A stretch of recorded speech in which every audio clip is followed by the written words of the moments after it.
menor de edad.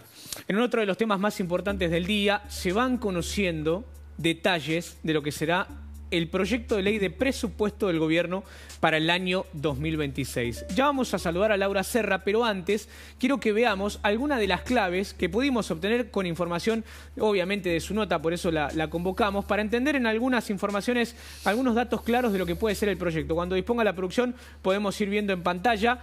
Presupuesto 2026. El gobierno, y ahora obviamente lo vamos a charlar también con Carlos, no tiene previsto reforzar jubilaciones, no se prevén aumentos en el bono, que obviamente sigue siendo de 70.000 pesos, un aumento del 5,4% real para el pago de todas las jubilaciones, caída en la partida destinada al pago de bonos y derogación de la movilidad de las asignaciones familiares. Estas son algunas de las claves de este proyecto de ley. Ya puedo saludarla a Laura, está con nosotros Laura Serra, periodista del Diario La Nación, obviamente. Lau, muy buenas tardes, aquí Jan Libares con Carlos Arbía, te saludamos. Hola Jan, ¿cómo están chicos? Buenas tardes a todos. Hola, gracias por el contacto. Hoy muy temprano leíamos tu nota en el diario, la verdad que nos pareció muy interesante. Dejás algunos datos que son verdaderamente, por lo menos que ponen el punto de atención en el plan de gobierno para el año que viene económicamente hablando. ¿Qué significa esto que acabamos de presentar? Y ahora detallamos más de tu nota. Bueno, lo que recién acabas de precisar, Jan, tiene que ver con las jubilaciones, ¿no? Vos recordarás bien que el presidente había prometido un aumento real en las jubilaciones de 5 puntos, es decir, 5 puntos por encima de la inflación. Exacto. Esto efectivamente es correcto, pero hay que aclarar, tiene que ver que ese 5% por encima de la inflación tiene que ver con el efecto de la movilidad jubilatoria. Claro. Digamos, ustedes saben que todas las jubilaciones están actualizadas por una fórmula que se llama fórmula de movilidad, que tiene 2 meses de rezago y por lo tanto va a tener una suba por encima de la inflación del 5,4%. Entonces, no hay un refuerzo extra más allá de lo que ya está dado. Esa es un poco la aclaración. Sí. Bien. Tampoco va a haber un refuerzo en lo que tiene que ver con los bonos, y esto me pareció interesante, importante, por cuanto el bono viene congelado, ustedes saben bien, desde marzo del 2024. Claro, porque por la ley se había dictado 110.000, pero volvió para atrás.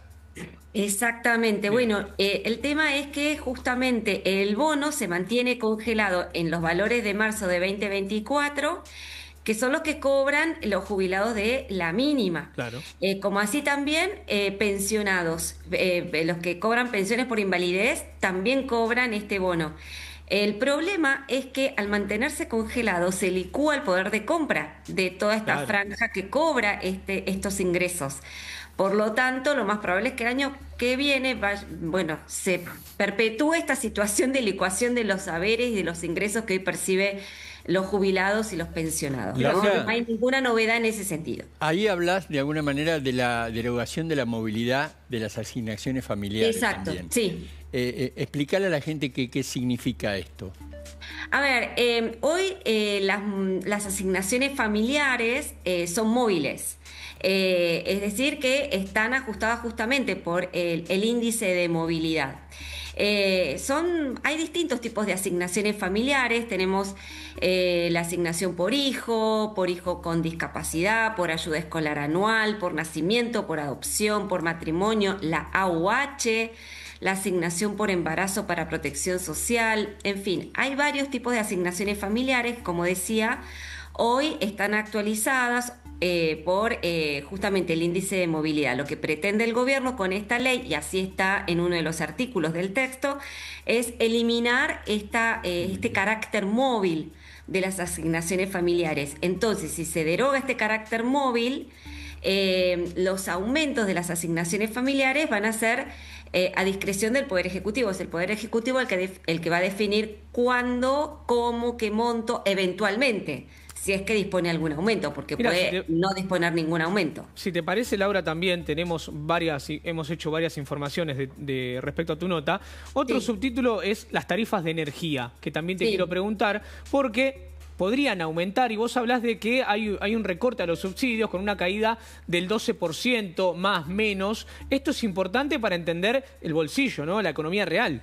Ahí te estás refiriendo, Jan, a lo que tiene que ver con las tarifas de luz, Sí, las tarifas eléctricas, exacto. que sí, que efectivamente lo que tiene previsto el gobierno es ir recortando cada vez más los subsidios para el sector, y esto obviamente por contrapartida implica un aumento en las facturas que vamos a pagar los usuarios. Y hay otro dato muy interesante que tiene que ver con las tarifas de gas. Sí, Ustedes recordarán que en el año 2015, durante el gobierno del kirchnerismo, se amplió lo que se llamaban las zonas frías. Claro. sí, es verdad.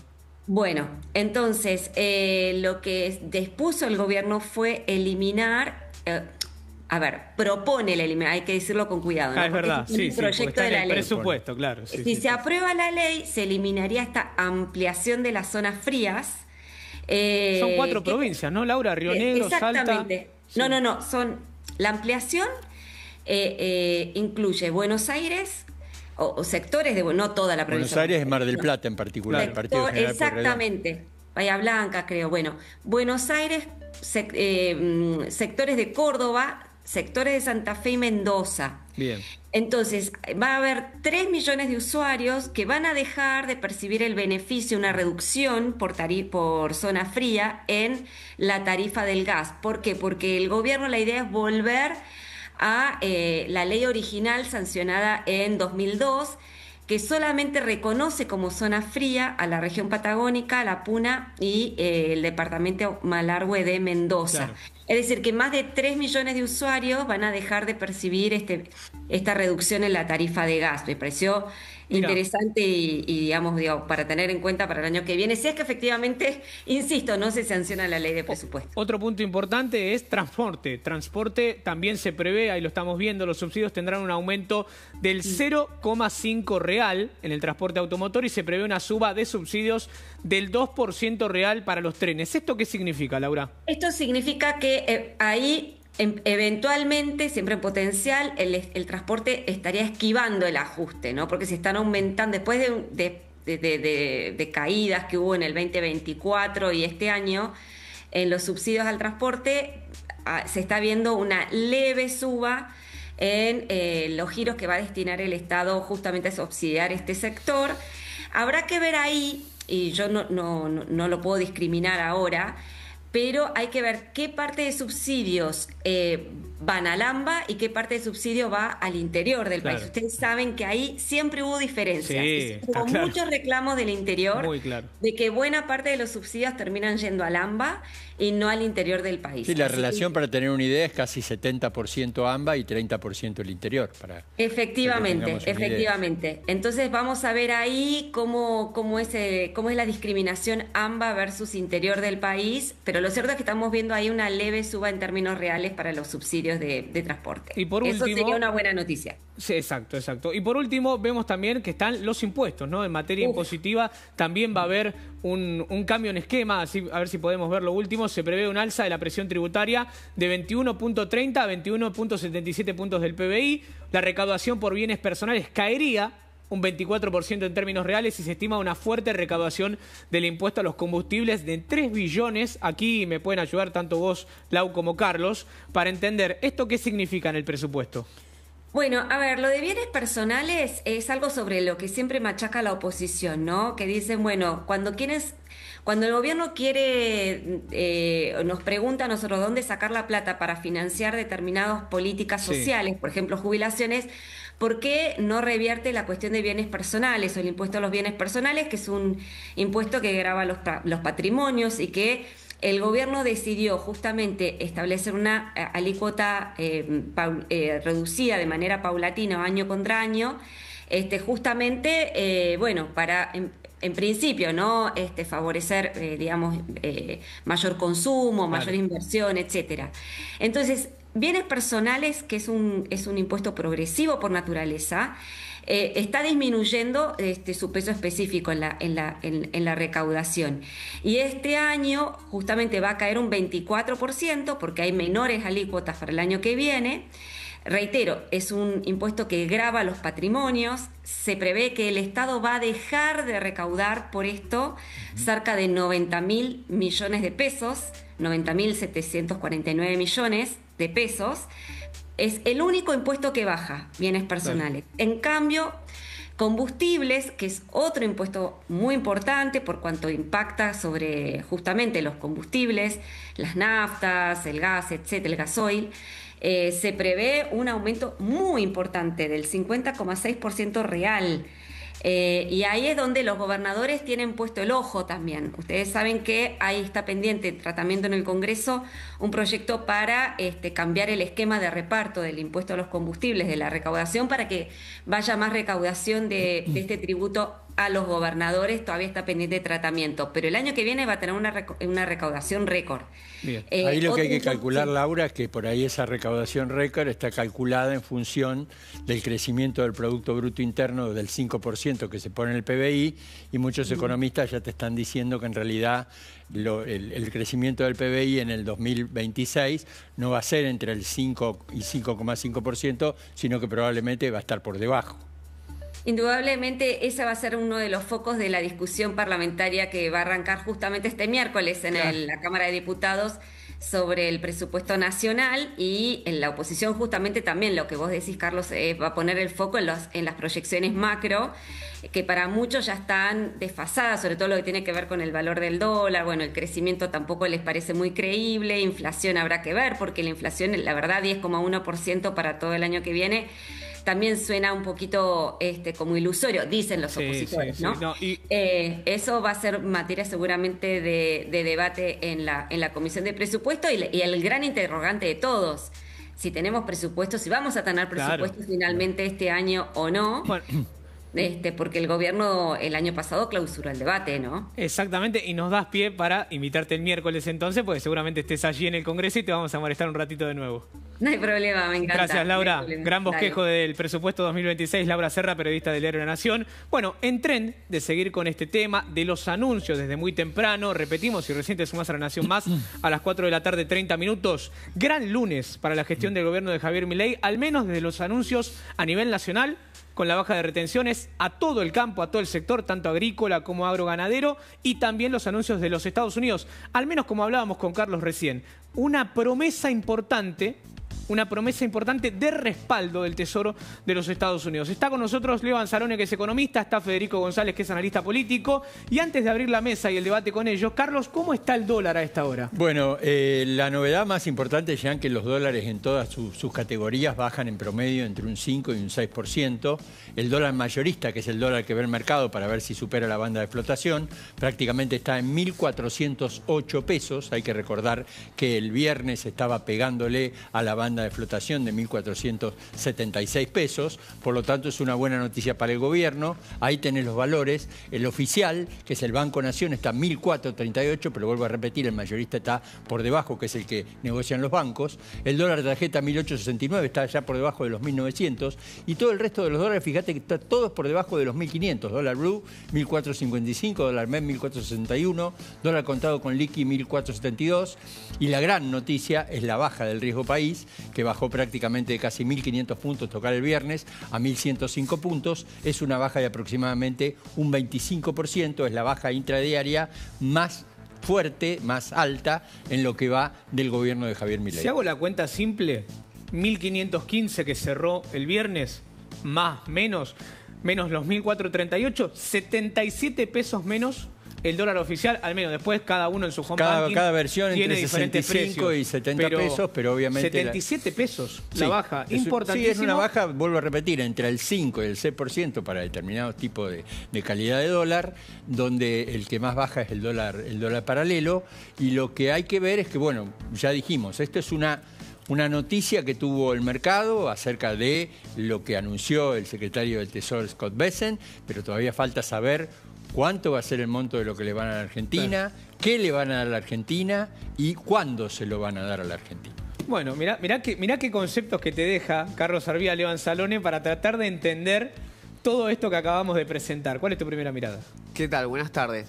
Bueno, nosotros veníamos el viernes a última hora en este mismo estudio. Yo decía que lo que hacía falta era una señal del gobierno. Era muy llamativo que durante la semana pasada, y más allá de la aparición del ministro en el streaming, no teníamos muy claro cuál iba a ser el horizonte en lo que era la peor semana del gobierno. Sí. Bueno, esa señal llegó a través de un X, de un Twitter, que fue, como decía Carlos, el mensaje del secretario del Tesoro de Estados Unidos, del ministro de Economía de Estados Unidos, que decía que vamos a apoyar a Argentina. Eso, el mercado, digo, hay como dos cosas. Ese mensaje es contundente, es importante como señal. Y después también había una posición técnica del mercado que daba compra, digo, estaba las acciones muy abajo, los bonos muy abajo. Se combinan esas dos cosas y vemos hoy un día mucho más tranquilo. Ahora, no se despejó ningún interrogante todavía. Resta saber esto que mencionaba Carlos, digo, ¿qué es lo que le va a dar el Tesoro de Estados Unidos a la Argentina? ¿Le va a dar un préstamo? ¿Le va a dar una línea de salvataje? ¿Va a ser un swap, como el famoso swap que Argentina tiene con China? Bueno, todavía eso no se sabe, por lo cual creo que alguna noticia vamos a tener después de la reunión del presidente Milei con el presidente Trump. Pero digo, esto dio un poquito de aire, sin duda, pero me parece que todavía falta lo más importante, ¿no? No sabemos de qué se trata y, bueno, que al final de cuentas es como lo más importante. Digo, por ejemplo, si es una línea de ayuda financiera como la que Estados Unidos le dio en el 95 a México, por ejemplo, en el tequila, eso tiene que pasar por el Capitolio. Claro, lo que decías vos, Carlos, de 30.000... Y eso lo dijo hoy lo dijo Claudio Loser, lo dijo aquí, que obviamente tiene que pasar por el Congreso de los Sí, era Estados más de Unidos. 10.000 millones. Sí, en realidad la línea de crédito, que es lo que estás hablando vos, Leo, supongo es digamos, la línea que se llama Fondo de Estabilización Cambiaria, digamos, lo mismo que le dieron a México, obviamente. Tiene que pasar. Y lo que se está diciendo en realidad, y sigue diciéndose en el mercado, en particular en Wall Street, es que podría ir el valor desde 10.000 hasta 30.000 millones. 30.000 millones sería ya una especie de swap para reemplazar el swap de China, que Argentina no dependa más de China y que automáticamente dependa directamente de los Estados Unidos. Un tema, yo diría, geopolítico y sistemático, como dijo ahí como que, el secretario del Tesoro. Como que hay poca, digo, si vos me decís a mí, 30.000 millones de dólares me parece un exceso, a no ser que sea una decisión geopolítica. Claro, por eso lo decía. El mercado, ¿por qué se puso nervioso? Bueno, porque en enero... Quizás no podía asumir los compromisos de la Argentina. Claro, pero entre enero y julio del 2026 estamos hablando de 8.500 millones de dólares. Un montón de plata, pero muy lejos de los... Solamente con bonistas. Solamente con bonistas, claro. Que lo otro sería refinanciable, digamos. Claro. Monetario, a mí mundial. lo que digo, me parece que hay que tener presente, revisando la historia, siempre y cuando sea esta línea, esta línea de este fondo que tiene el Tesoro de Estados Unidos, es que, por ejemplo, cuando lo hizo con México, insisto, una crisis complicada, México era, en el año 95, uno de los el mayor socio comercial de Estados Unidos, lo que le pidió fueron garantías, Estados Unidos a México. ¿Qué le pidió de garantías? Bueno, las exportaciones de la compañía petrolera mexicana. Claro, de Pemex. No es una discusión menor. Entonces me parece que, insisto, hoy es un buen día, aparece esa señal que estábamos buscando, pero esto recién empieza. Esto se va a sumar, va a hacer una discusión más en la política nacional. Federico González, buenas tardes. Buenas tardes. Hablamos la semana pasada, o mal no recuerdo la anterior, y estábamos en medio de un vendaval político para el gobierno, y yo me acuerdo que vos decías, bueno, palabras más, palabras menos, quizás es un poco tarde para alianzas y demás. Acá estamos ante una alianza muy importante, que es Estados Unidos-Argentina, y esto le dio un espaldarazo, al menos desde la economía. Después ya podemos charlar de las elecciones, pero geopolíticamente Estados Unidos le da una gran ayuda a la Argentina. Digamos, sería la alianza menos pensada. Por ahí estamos pensando en otras alianzas. Sí, yo creo que sí. Mira, mientras los escuchaba a Carlos y a Leo, que coincido plenamente con sus análisis, de Carlos agregaría en el qué, cuándo, y creo que hubo otra, y es a cambio de qué, que lo claro, lo que acaba de decir Leo. Después, viste, la letra chica, pero lo que primero pensé, te digo, vino a la mente, es la película Rocky 1. A ver. Ya parecía que... A ver qué parte. Y bueno, parecía, y viste, Rocky al principio no la estaba llevando bien, pero después a lo último sacó fuerzas. Y bueno, yo creo que el gobierno venía muy vapuleado, no pegaba en una seguidilla de derrotas. Sí, tanto en el Parlamento como en la economía. De vulnerabilidades. Después lo otro que vino a la mente es ese refrán popular, que el dinero no hace la felicidad, pero calma los nervios. Ahora, claro, por supuesto, esa figura, la de Rocky, que en último momento saca fuerzas y al final sale fortalecido, esa es buena, porque como decía el filósofo Nietzsche, lo que no te mata te fortalece. Ahora, después también está la figura, y ahí lo tomo lo que decía Leo, del falso oasis. No hay nada peor que un oasis imaginario, claro, porque después es peor. Yo creo que la realidad a veces suele andar por el medio, ni muy, muy, ni tan, tan. Yo creo que no creo en los 30.000, algo va a haber, y bueno, y el gobierno seguirá tirando con un poco más de oxígeno. Y eso me parece que era necesario. Acá hay que analizar un tema muy importante, y por ahí lo vemos con Leo, es que ¿cuántos dólares va a comprar el gobierno de esos dólares que va a liquidar el campo? Claro. Porque teóricamente el gobierno está autorizado por la información que tenemos a intervenir y de alguna manera no es verdad que únicamente puede intervenir por encima de la banda. El Tesoro podría estar haciéndolo hoy. Claro, pregunto. En la medida que, eso te quería preguntar a vos, en la medida que empieza a liquidar el campo, ¿vos crees que en esto, a diferencia de lo que pasó entre mayo y septiembre, que no compró un solo dólar, ¿vos crees que va a comprar dólares el Tesoro? Qué buena pregunta, Carlos, porque digo, este equipo económico está cometiendo los mismos errores que cometió en su anterior gestión. Entonces, digo, la de Mauricio Macri está exactamente. Diciendo. Lo primero que digo es, ¿estamos seguros que el campo va a liquidar ahora? ¿Cuánto? Digo, se dice que hay entre 7.000 y 9.000 millones de dólares para liquidar. Bueno, no el gobierno acaba de decir que esperan 6.000 millones de dólares que liquide el campo. Digo, ahí no quiero aburrir a quien nos está mirando en casa, pero digo, hoy el campo puede liquidar en un mercado y después dolarizarse en otro mercado, lo cual el efecto neto sería cero. Bueno, por eso, ¿qué pasa si vos me das los pesos y yo con esos pesos voy por el otro lado y me vuelvo a comprar los dólares? Exactamente. Yo creo que se tendría que haber aprendido la lección. Hoy estamos en esta situación en gran medida porque no se compraron reservas, porque el Tesoro no quiso comprar reservas, el ministro Caputo no quiso comprar reservas, el Banco Central solo podía hacerlo en las bandas, comprar o vender. Me da la sensación de que, espero que el Tesoro haya aprendido la lección y que cuando considere en términos de sus funciones macroeconómicas y sus modelos, compre, porque ese es el problema. No se compraron, se compraron reservas, 25.000 millones de dólares, pero eso no terminaron engordando ni la cuenta del Tesoro ni las reservas del Banco Central. Entonces, para responderte, Carlos, me parece que es muy necesario mandar la señal de que se empiezan a acumular reservas. Te interrumpo porque está hablando Pampita, Carla Ricciotti.